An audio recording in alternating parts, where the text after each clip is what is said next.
وصیت 29 فضیلت معوذتین قل اعوذ برب الفلق و قل اعوذ برب الناس.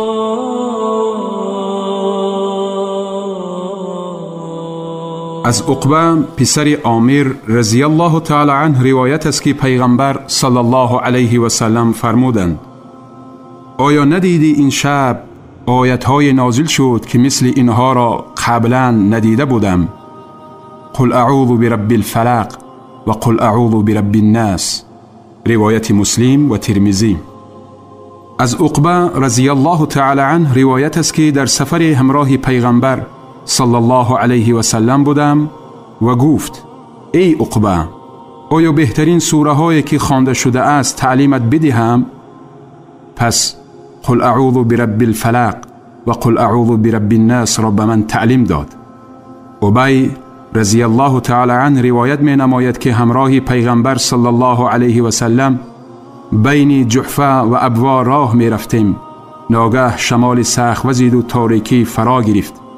پیغمبر صلی الله علیه و سلم قل اعوذ برب الفلق و قل اعوذ برب الناس را تعویذ را خواندت پناه می برد. پیغمبر صلی الله علیه و سلم گفت: ای عقبه، با این دو سوره پناه بر، زیرا مثل این دو سوره برای تعویذ یعنی پناه بردن سوره نیست. عقبه رضی الله تعالی عنه می گوید پیغمبر صلی الله علیه و سلم در نماز این دو سوره را خواند. از جابر پسر عبدالله رضی الله تعالی عنه روایت است که پیغمبر صلی الله علیه و سلم فرمودند: بخوان ای جابر. گفتم: پدر و مادرم فدایت باد، چه بخوانم؟ پیغمبر صلی الله علیه و سلم فرمود: قل اعوذ برب الفلق و قل اعوذ برب الناس را بخوان. پیغمبر صلی الله علیه و سلم فرمود: هرگیز مثل این سوره ها نخوانده ای. پس این دو سوره را خواندم.